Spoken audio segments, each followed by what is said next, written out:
বেহালা পশ্চিম বিধানসভা কেন্দ্রে মনোনয়ন জমা দিলেন তৃণমূল কংগ্রেস প্রার্থী রত্না চ্যাটার্জি। সোমবার মনোনয়ন পেশের পর বাইরে বেরিয়ে সাংবাদিকদের মুখোমুখি হয়ে তিনি সাম্প্রতিক এক ঘটনাকে ঘিরে তীব্র প্রতিক্রিয়া জানান। গতকাল ঘটে যাওয়া ঘটনাকে তিনি অত্যন্ত নিন্দনীয় বলে উল্লেখ করে এর কড়া প্রতিবাদ জানান। রত্না চ্যাটার্জির অভিযোগ, বিজেপি কর্মীরা ইচ্ছাকৃতভাবে তাকে লক্ষ্য করে কটূক্তি ও গালিগালাজ করেছেন। তিনি বলেন, যেভাবে আমাকে অপমান করা হয়েছে তা আপনারা সকলে দেখেছেন। বিজেপি পরিকল্পিতভাবেই এই ধরনের পরিস্থিতি তৈরি করছে, কারণ তারা বুঝে গিয়েছে বেহালা পশ্চিমে তারা পরাজিত হবে। তার এই মন্তব্য ঘিরে রাজনৈতিক মহলে নতুন করে চাপানোতর শুরু হয়েছে। ঘটনার পর তিনি থানায় গিয়েছিলেন বলেও জানান তৃণমূল প্রার্থী। তার দাবি, থানায় গিয়ে দীর্ঘ সময় বসিয়ে রাখা হয় তাকে, যার ফলে পূর্ব নির্ধারিত প্রচার সূচিতে বিঘ্ন ঘটে। অনেকক্ষণ আমাকে থানায় বসিয়ে রাখা হয়েছিল, তার ফলে গতকালের প্রচারের যে পরিকল্পনা ছিল তার সময়ের অভাবে সম্পূর্ণ করতে পারিনি বলেও জানিয়েছেন তিনি। কি বলছেন রত্না চ্যাটার্জি, শোনাবো আপনাদের। কি বলবো, আমি এখন অফিসিয়াল প্রার্থী হলাম এবং লড়াই আরো জোরদার করতে হবে, প্রচারের তাপমাত্রা আরো বাড়াতে হবে। কারণ আজকে নমিনেশন দেওয়ার পর আর খুব বেশি দিন টাইম আমাদের হাতে নেই। আমাদের কাছে এখন মনে হয় এক একটা মিনিট 24 ঘন্টার সমান, মানে আমরা দৌড়চ্ছি, শুধু দৌড়চ্ছি।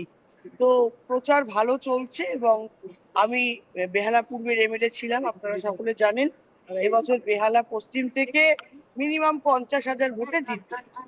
আপনার কর্মীদের বিরুদ্ধে এফআইআর করা হয়েছে প্রায় 6 জনের বিরুদ্ধে, আপনারও নাম আছে। চুপ করো। একটা কথা বলি, যেটা হলো যে প্রথমত দেখুন, এখন আমরা পুরোপুরি ইলেকশন কমিশনের আন্ডারে।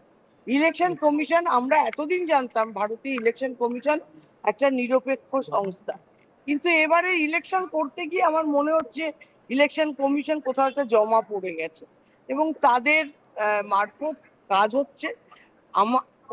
কালকে সারা দিন বিজেপি আমার ওয়ার্ডে তাণ্ডব চালালো, তারা পোস্টার ছিল, আমার তৃণমূলের ফ্ল্যাগ ফেলে দিল। তারপরে যখন দেখুন, আমাদের কর্মীরাও তো কর্মী, তাদের প্রার্থীর যখন হোর্ডিং ছিঁড়ে দিচ্ছে তখন তারা নিশ্চয়ই নিজেদের শান্ত রাখতে পারে না। তারাও গেছে এতে, ওদের কোথায় আমি জানি না অ্যাকচুয়ালি। বেসিক্যালি আমি আমার হোর্ডিং ছেঁড়া হচ্ছে শুনে আমি একবার দেখতে গেছিলাম, দেখে আমি বাড়ি চলে যাই। বাড়িতে যাওয়ার পর শুনলাম গন্ডগোল হয়েছে এবং দুজন ছেলেকে থানায় নিয়ে গেছে। আমি তারপর থানায় গেছি।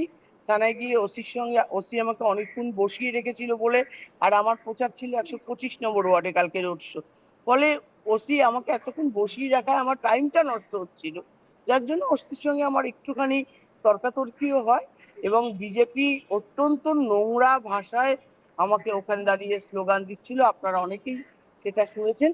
কিন্তু দেখুন, ইলেকশন এসছে, এটা হবে, চলতেই থাকবে।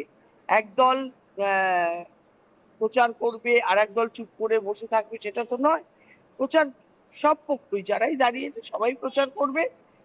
প্রতিবারই ইলেকশনের সময় কর্মীরা অনেক উত্তেজিত থাকে, সব দলেরই, আমি সব দলেরই বলছি। কারণ ভারতবর্ষে থেকেও আমি বাংলার কথা বলবো, বাংলায় ভোট একটা উৎসবের মতন।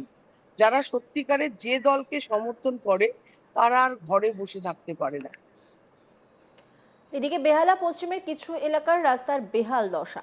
জল জমা নিয়ে প্রশ্ন উঠতে রত্না চ্যাটার্জি জানান, অতীতে তিনি বেহালা পূর্ব কেন্দ্রের দায়িত্বে ছিলেন এবং সম্প্রতি পশ্চিম কেন্দ্রে এসেছেন। তিনি আশ্বাস দেন, আগামী 5 বছরে এলাকার পরিকাঠামোর উল্লেখযোগ্য উন্নতি হবে। তার কথায়, আগামীবার যখন আমি আবার মনোনয়ন জমা দিতে আসব তখন দেখবেন বেহালা পশ্চিমের রাস্তা, জল নিকাশি ব্যবস্থা কতটা উন্নত হয়েছে। কি বলছেন তিনি, শোনাবো আপনাদের। আমি বেহালা পশ্চিমে, আমার মনে হয় আপনারা বাম জামানাটা ভুলে গেছেন। সেই সময় কোমর অব্দি জল থাকতো, রাস্তাঘাট কিচ্ছু ঠিক ছিল না। রাস্তায় একটা 40 ওয়াটের মিনি ল্যাম্প, ওই বাল্ব জ্বলতো। সেখানে আজকে মমতা ব্যানার্জি ক্ষমতায় আসার পর থেকে এবং 10 সালে 10 সাল থেকে এখানে টানা পৌরসভায় তৃণমূল কংগ্রেসের দখলে হওয়ার পর থেকে রাস্তাঘাট, জল, আলো, ড্রেনেজ সবকিছুর উন্নতি হয়েছে, সবকিছু। কিন্তু হ্যাঁ, কিছু অংশ, যেমন 125-এর কিছু অংশ, 126-এর কিছু অংশে আন্ডারগ্রাউন্ড ড্রেনেজ নেই। যেটা আমরা চেষ্টা করব এবছর যে 5 বছর তার মধ্যে ওই দুটো অংশ করে দিতে। 127-এও নেই, কিন্তু অলরেডি 127-এ আন্ডারগ্রাউন্ডের ড্রেনেজের কাজ শুরু হয়ে গেছে। তো ওটাও শেষ হতে প্রায় 3-4 বছর লাগবে। তো আগামী 5 বছর পর যখন আমি আবার ইলেকশন করতে আসবো, তখন আপনারা জানতেই পারবেন যে বেহালা পশ্চিম পুরোপুরি মানে জমা জল শেষ হয়ে গেছে।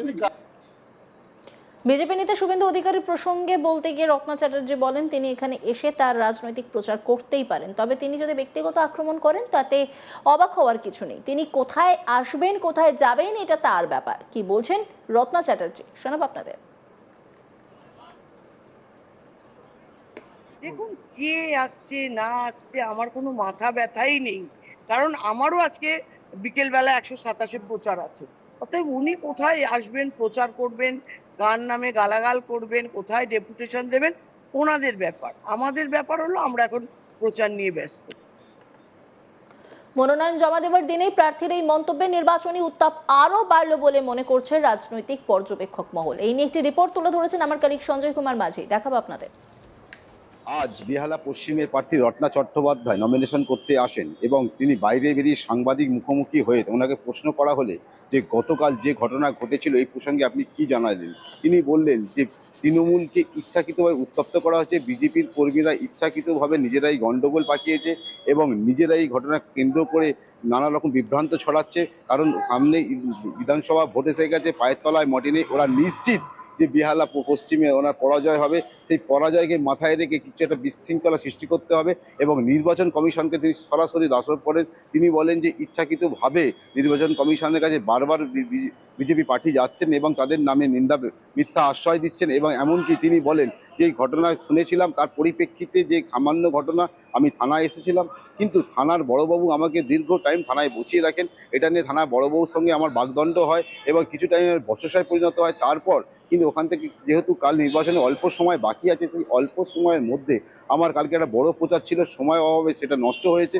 তারই পাশাপাশি তিনি জানিয়েছেন যে এই ঘটনায় এখনো পর্যন্ত যে 6 জনকে গ্রেপ্তার করা হয়েছে, নির্বাচন কমিশনের সরাসরি আঙুল তুলেছেন যে ইচ্ছাকৃতভাবে চিহ্নিত করে তৃণমূল কর্মীকে ধরা হয়েছে এবং সিসিটিভি ফুটেজ কথা জিজ্ঞাসা করায় তিনি বিষয়টা এড়িয়ে যান। যে তার ওনাকে যখন জিজ্ঞাসা করলো যে 6 জনকে রীতিমতো পুলিশ আটক করেছে, উল্টে তিনি বলেন বিজেপি ইচ্ছাকৃতভাবে এইগুলো করেছেন। তারই পাশাপাশি তিনি ওনাকে প্রশ্ন করা হয় যে বেহালায় পশ্চিমে কিছু কিছু জায়গা এখনো ভাঙা এবং জল জমে, জলের ব্যবস্থায় তিনি খুব সুন্দর হাসির ছলে তিনি বললেন আমি তো পূর্বে বেহালায় প্রার্থী ছিলাম এবং পশ্চিমে এসেছি, আগামী 5 বছর পর যখন আমি আবার নমিনেশন করতে আসবো তখন দেখবেন বেহালায় পশ্চিমে রাস্তাঘাট এবং জল নিকাশি ব্যবস্থা নিয়ে কোনো অসুবিধা হবে না। সাধারণ জয়ের প্রসঙ্গে তিনি 100% আশাবাদী। তিনি বললেন শুধু সময়ের অপেক্ষা, কিছুদিন মধ্যেই যে আমাদের বিধানসভা ভোট মিটে যাবে, তারপর দেখবেন তৃণমূল ছাড়া অন্য কোনো রাজনৈতিকের চেহারা এবং লোগো ফুল দেখতে পাওয়া যায় না। আজ এই কালকের ঘটনা কেন্দ্র করে আজকে ওখানে আসবেন বিরোধী দলনেতা শুভেন্দু অধিকারী। তিনি শুভেন্দু অধিকারী কথা বলাতে তিনি শুনে বললেন শুভেন্দু অধিকারী আসতেই পারেন এবং তার দলীয় কার্যকলাপ তার থাকতেই পারে, তিনি প্রচার করতে পারেন। কি তাৎপর্যপূর্ণ বিষয় হলো যে শুভেন্দু অধিকারী আসবেন কিন্তু তিনি এসে অযথা মানুষকে উত্তপ্ত করেন, তারই পাশাপাশি আমার বিরুদ্ধে কুৎসা লড়াবেন এবং মিথ্যা অভিযোগ করবেন, এমনকি আমার বিরুদ্ধে গালিগালাজ করবেন, এমনটাই রত্না চট্টোপাধ্যায় বলে গেলেন। অন্যান্য খবরে আপডেটের জন্য অবশ্যই নজর রাখুন আজ তাক বাংলার ইউটিউব স্ট্রিমিংয়ে।